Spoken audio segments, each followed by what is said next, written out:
Okay, so salute to everyone out there. Salute to all my new subscribers and salute to all my old subscribers. Now, one of my subscribers sent me a video link. I clicked on the video link and it was a video about me. The gentleman who made that video was breaking down my video concerning the Starbucks incident. And I want to give a big salute to that brother. He is one of the first black men here on YouTube that is older than me. Okay? That didn't try to curse, argue, take subliminal shots, talk indirectly. Because we have a lot of that with older black men in this sector of YouTube. And for the most part, I have held my tongue for the sake of the black sector. And so I salute things like that. Brothers that are able to come to the table and have a conversation without arguing, fussing, and fighting. And he is one of the very, very few older black men on YouTube, which is a content creator. I'm not talking about commenters. I'm talking about content creators that I can actually take serious. That's not trying to argue and fuss and tell me what to put and talk about in my videos. So I will leave the link to his video in the description box. And I do get along with older black men here on YouTube, a small amount. And the ones I do get along with, you already know. Karagaker Jones, GW3 Extreme, Reg the Bad Guy, The Straight Shooter, just to name a few. But you guys get my drift. Now, concerning the NBA draft, you had a few brothers in the comment section who had a problem with the fact that I said, in my opinion, LiAngelo Ball is the best player in the draft, and I hope the Lakers draft him. And I want to tell you brothers something to have a problem with that. That's my opinion. The Ball brothers are from Los Angeles. We support our own. We are about championships, legacies, great storylines. All three of the Ball brothers being able to play for the Los Angeles Lakers is a great storyline. So whether you agree with me or not, that's not the point. We all have our own opinion. So without any further ado, let's get into it. Today we're going to talk about girls degrading themselves and women blaming guys for it. I had a discussion with my friend the other day about this situation, and what came up was the Tip Drill video. I know a lot of y'all know about it, by Nelly. A lot of people was coming down on Nelly and blaming him and getting upset about him making this video. I don't know what all the hoopla is for when the majority of hip-hop videos are, you know, there's women there half naked. Now, when you go to these video sets, the line is ridiculous. The line is long for women out there trying to audition to be in these Tip Drill videos. Now, for the women who have an issue with Nelly and the whole Tip Drill video, why don't you, or even have an issue with hip-hop rappers and everybody, you know, disrespecting black women, why don't you take yourself to these video sets and express yourself to the women that's online? You know, because Nelly or the St. Lunatics didn't kidnap these girls and throw them in their trunks and dragged them to the video set. They went to the video set willingly. They want to be in the video. They want to put on a two-piece and shake their ass. Now, when I first seen this video was years ago. I had to been about 18, 19. And I was in my room. It came on around 12. I used to live in Brooklyn. Now, if you are from Brooklyn, I'm sure you remember BCAT. It comes on at night, shows like showcases and videos, uncensored videos and everything like that of those sort. And when that video first aired, well, when I first saw it, at the end of the video, I was literally like my mouth was like open. And my cousin who was living with me at the time, I said, girl, you gotta see this Tendril video. This shit is crazy. So the next night we waited for, BCAT to air, and they played the video again. At the end of the video, she was looking at me like, oh my God. Like, this video is crazy. Like, chicks, it's uncensored. You seeing titties, you seeing ass, you seeing coochie, you seeing everything. Like, these girls have no type of behavior, no shame. They don't care. They doing what they gotta do. Now, these are grown women. Why are you blaming Nelly and getting mad at him for the girls in the video? These chicks wanted to be in the video. These chicks probably got kids. They don't care. They up in the video. They probably got boyfriends. I'm sure they somebody's daughter. They still in the video. Take your ass to the video set and protest what you feel to the women. Say, why are you degrading yourself? Nelly's not degrading them. The girls in the video. They're degrading themselves by bringing their hot asses to the video set and shaking it and getting naked. So you voice your opinion to the chicks. Why nobody never address these women? Like, these women are grown. They choose to do what they want to do. You getting mad at the guy?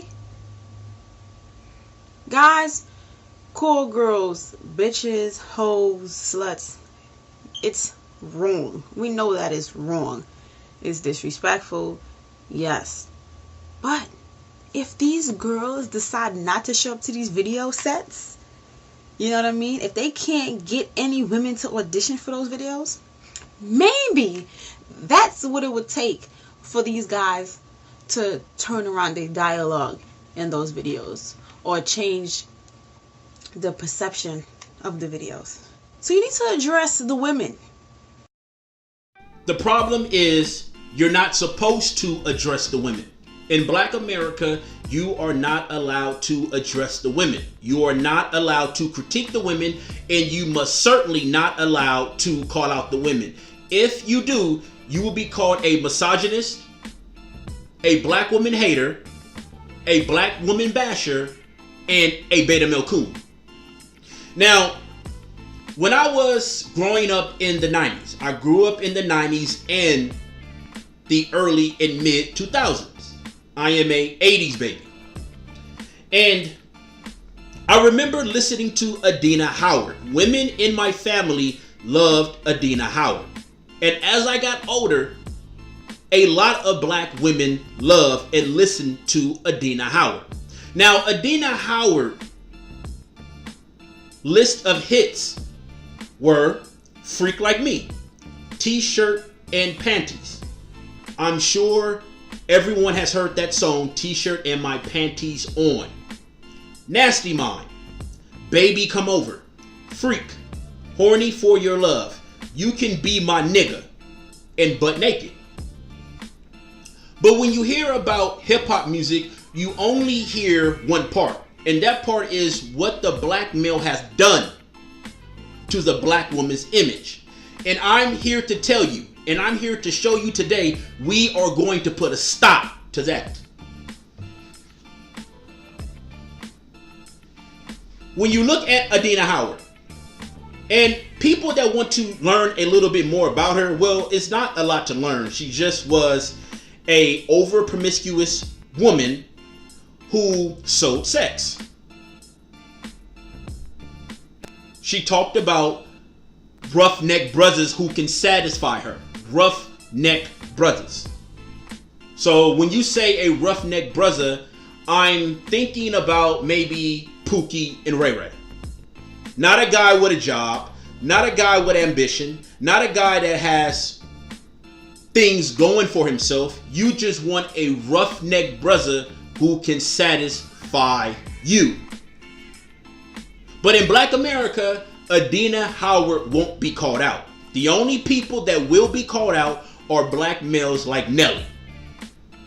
Which I'm not excusing his tip drill video or Uncle Luke's video. I'm not excusing any of that. But what I'm saying is, for you to blame only the men, you are being intellectually dishonest. Not only to yourself, but your viewers and listeners, and to the people who support you. She has every hand in the decline of her image. Every hand. Every hand in it. Now we can fast forward to Destiny's Child.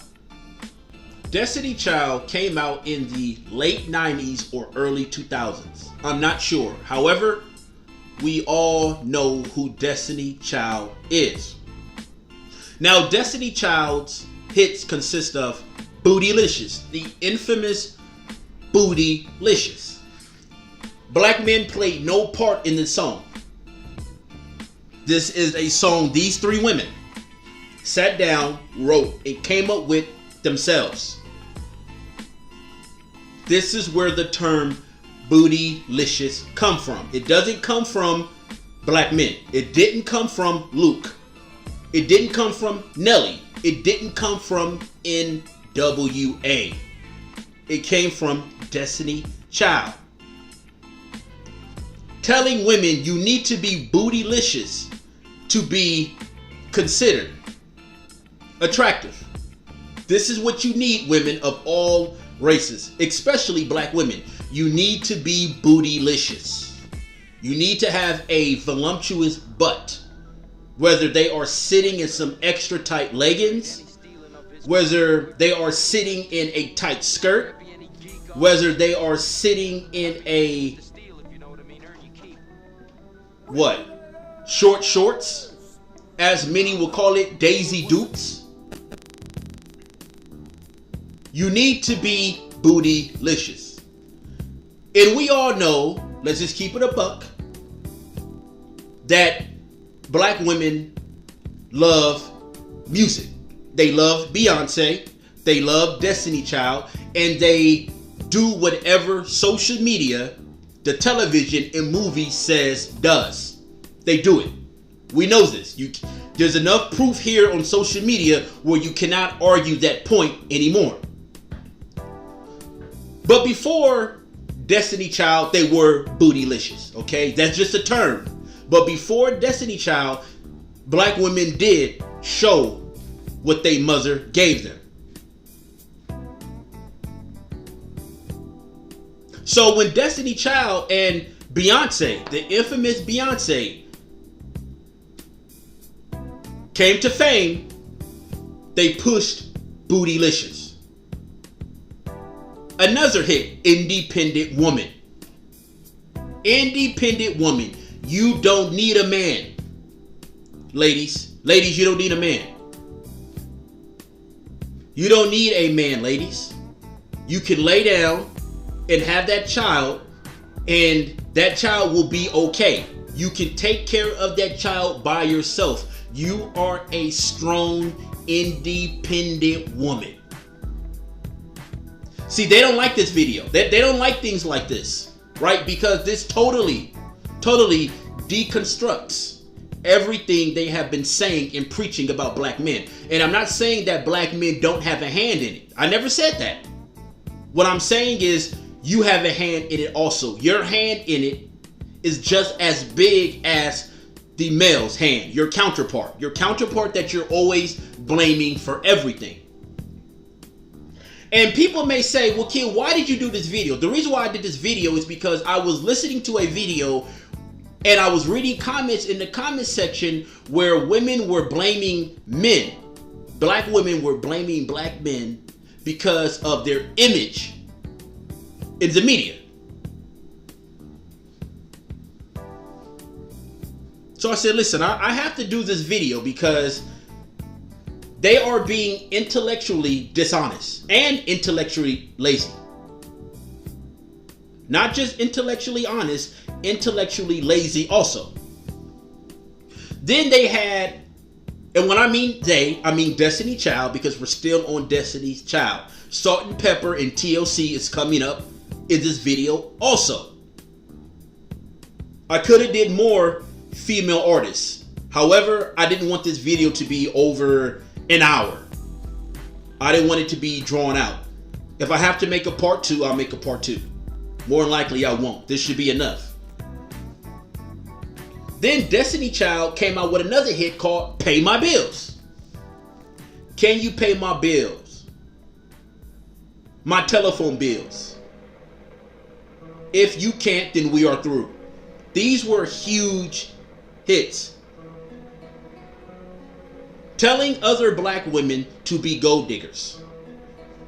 To be gold diggers. Then they created another term called bugaboo. Bugaboo. I'm sure you guys remember bugaboo also. And see, one thing about Black America is that Black America endorses the most stereotypical things that any culture can endorse. And then what they do is they endorse it and then point the finger at everyone else. Just like World Star Hip Hop. You have black women talking about, well, our image is messed up. The black male messed up our image. But they neglect to talk about World Star Hip Hop. How they are recording themselves fight, beat the living daylights out of other women and uploading it to the World Wide Web where the world can see it, and you're still pointing your finger at the black male. This is what I mean about in Black America, how there is no self-accountability. If you can blame one gender and get away with it, you will be successful at doing it if no one decides to call you out on it. And it's just like football. Pass interference, roughing the passer, touching the kicker, illegal formation. What happens? What happens when that happens? The referee throws out a flag. It's a flag on the play. And this is what I'm doing. I'm throwing a flag on the play. And then you fast forward to 2018, where Beyonce is now looked at as a god by many black women. How we know that? In Catholic churches. Well, not in Catholic churches. A Catholic church in the Bay Area this year. It was last month.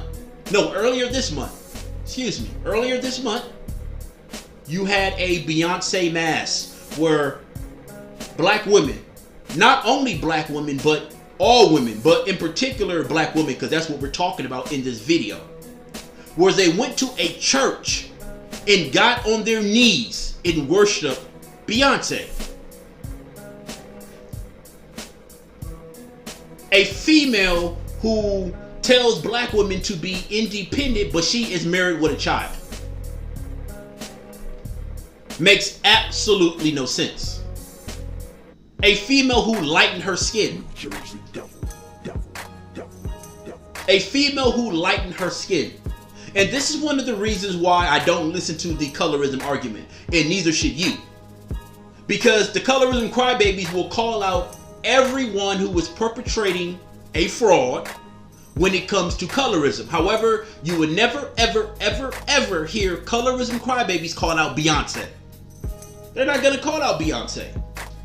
So again, save me with your colorism arguments.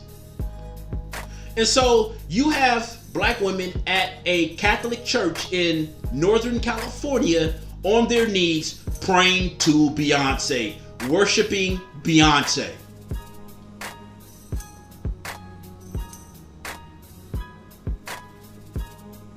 You guys praise Beyonce.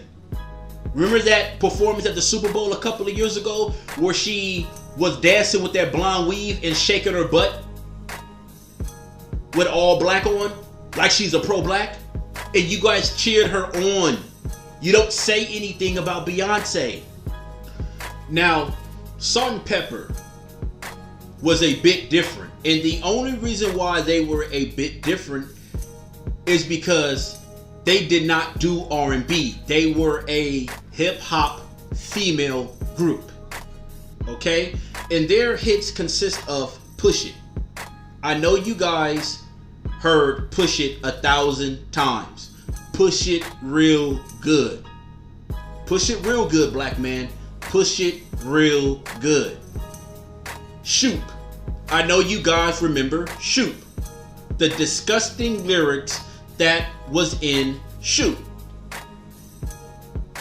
If you haven't heard that song, I'm pretty sure everyone has heard that song before. However, if you haven't, Google it, YouTube it. Another hit they had was Let's Talk About Sex. Let's Talk About Sex. Another hit they had was Shake Your Thing. Another one they had was I'll Take Your Man. So not only did black female R&B singers, artists degrade their own image, the female hip-hop artists did the exact same thing. One thing about music, I am a student of music, no matter what genre. As a child, my father would always play Smokey Robinson and the Temptations. That's all he played was Motown oldies. That's it. Anytime we were in the car or at home, he would play hip-hop also. He was a fan of music. He would teach me what's hot, what's not, who's an artist and what's not an artist. Different instruments. I learned this at a young age. So when you come to me and you're talking about music, I'm all ears. If you want to talk about colorism in the music industry, we could talk about it. I know more than your colorism activists. 10 times more. You can listen to them talk about colorism in music and listen to me, and you will come to a quick conclusion that Kid is more diverse and more knowledgeable about the situation than the colorism crybabies. So I grew up listening to Motown along with hip hop. I understood the difference in music videos and how music was promoted. Okay, in the 80s and the 70s and 60s, it was all about love. And before that, because you had blues and jazz. And back then, it was less promiscuous. It was about love making, but it wasn't like bend me over. It went from love making, having a family, respect, I want to be with you, only you, to push it real good. Push it real good. So again, when you're talking about music, and you're talking about it with me, please make sure you're spot on. I don't know everything, but I'm more than sure I know more than the majority of people out there who claim they know music and what's going on in the industry and how videos are put out and the message they are sending to their listeners, their fans and viewers and critiquers and hecklers. Now off to TLC, Left Eye, T-Balls, and Chili. Rest in peace, Left Eye. I find it interesting that the Kids' Choice Awards would feature TLC when they talked about the things they talked about, they sung about the things they sung about, and they behaved the way they behaved, and dressed the way they dressed. Somehow, they made it on the stage in front of millions of children, whether they were in attendance or watching on television. And their hits consist of Red Light Special. I know you guys remember Red Light Special. Okay? They wanted a black male to give it to them all through the night. They had another hit, Ain't Too Proud to Beg. Silly Hoe. Kick Your Game. I'm Good at Being Bad. And they had another infamous hit called Scrub. I know you guys remember Scrub. A huge hit, which I don't really have a problem with it. They were saying, well, listen, I don't want you sitting on the passenger side of your best friend's ride trying to talk to me. You are a scrub.